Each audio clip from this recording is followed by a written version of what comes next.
speed dating. If you need some time to read the question, go ahead and hit pause and give it a read, and even try it if you'd like, and then you can unpause to check the solution. Okay, what we have to do is figure out how long the tire marks would be. So go ahead and underline that, how long the tire marks would be, right? And then so that length, that's x. So this is a solve for x problem. And what we're given is 90 miles per hour. So we're given a value for s. So we can take this up and just say, when will 90 be equivalent to 2 square root of 5x? To solve this equation, we're going to do it a couple of different ways. We're going to do it algebraically, because I think that's the intended solution. But I'm also going to show you how you can use your graphing calculator to really solve any equation, any scenario where you've got thing over here equal to thing over here. There's a way to use your graphing calculator to solve those that doesn't really require knowing anything specific or special about the equations. But before we do that, let's kind of do it the intended way. We switch over to the blue. So our goal here is to solve for x, which means we've got to take all of these expressions and move them to the other side. The first thing we're going to do is get rid of this 2 with some division. And so 90 divided by 2 is 45. Square root 5x. We're going to get rid of this square root by squaring everything, because that's the opposite of square root. So we got to figure out what 45 squared is.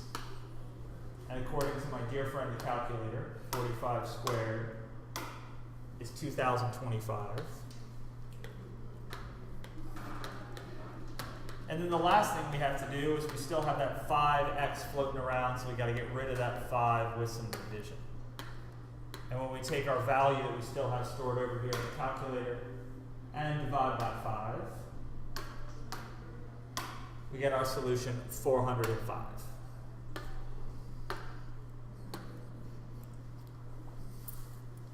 So here's what we did, just kind of to review. We have this function. And the question is either going to be that s ingredient or that x ingredient. This specific question says how long are the marks, and earlier we're told the length of the marks is x. So that's how we know it's solved for x. If it's solved for x, then that number that we're given, 90, that's what we're going to plug in for our s. So that kind of lets us know what to plug in and what to look for. Let's talk about a different way to do this. So I'm going to go ahead and back up a lot of the work that's happened here. And we'll talk about how to use the graphing calculator just to do all of the solving.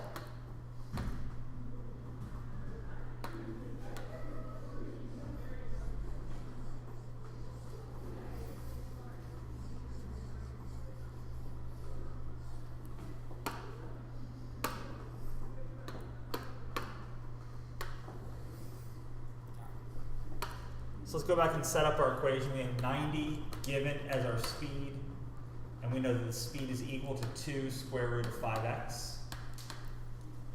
And we have to figure out when these are equal. Well, one thing you can always do in a calculator, it doesn't matter how simple or how complex the pieces of an equation are, you can take one piece. So let's take that piece that's 90, and in our y equals menu, we're going to enter 90. And let's take the other side, that's 2 square root of 5x, and we're going to enter that in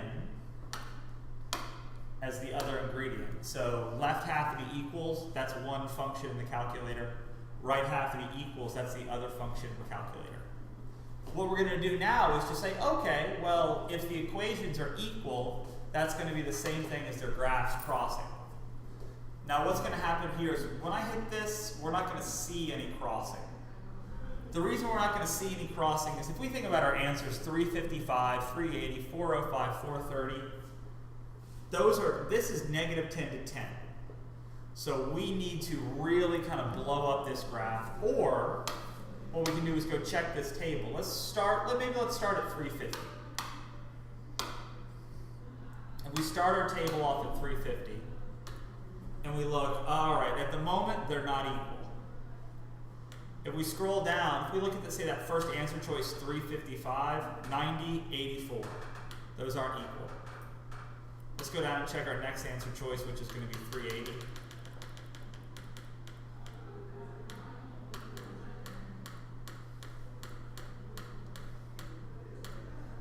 $90 and 87. They're still not equal. They're getting closer. And if you don't want to go down kind of one row at a time, you can always go back to table set and just say, okay, let's start the table off at 405.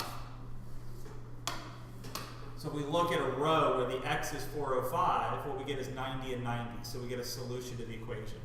That's another way to identify that it's C. Or if we kind of looked at our graph, let's expand our window, right? Our x mins, we got things in the hundreds. So maybe let's look at like 350 up to 430.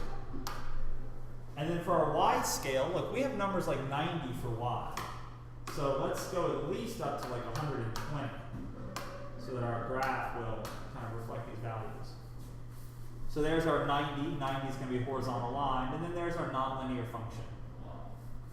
That place right there where they cross, right there, that's the solution to our equation. So we can identify that by doing the second calc. And we can 5 intersection, right? That means where things cross, enter. And we get 405 as the solution. So this is question 1. I would not expect you to spend this much time on question 1. The reason I did is I wanted to point out a couple of tricks.